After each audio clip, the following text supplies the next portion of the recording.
The view of most people is indeed that big banks should be allowed to fail just as small banks are allowed to fail. We shouldn't have a two-tier banking system.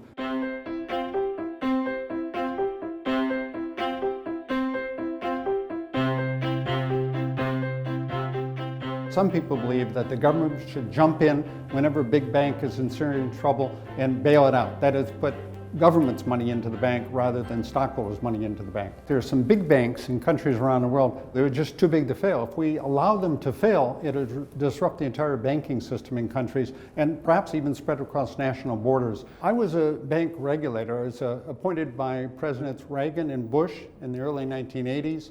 And I was at an agency that regulated these savings and loan institutions in the United States. We had a too many to fail problem. We had thousands of institutions that were deeply in trouble, and the government eventually stepped in and bailed out those institutions. Today, it's not so much that we have too many small institutions that are in trouble, we have too many really big banks that some believe, and the governments have in the past, taken action to bail out.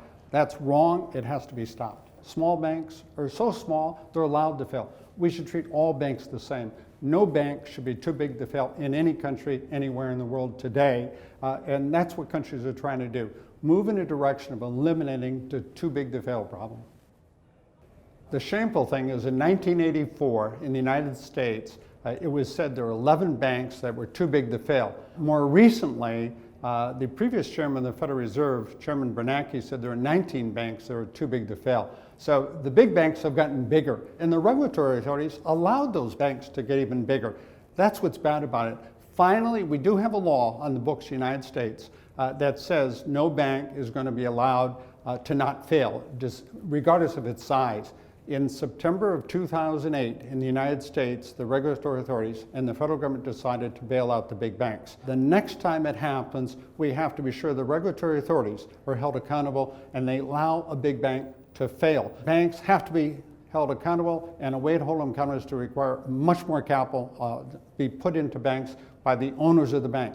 If banks get into trouble, they have a bigger buffer by which to absorb losses. Unfortunately, the buffer, that is the capital in banks that's going to be required, is still too little. More capital protects taxpayers, protects the government from bailing out banks. We just haven't gotten there because the regulatory authorities haven't required sufficient capital to be put in banks. Therefore, taxpayers still may be on the hook the next time we have a big bank that gets into serious trouble.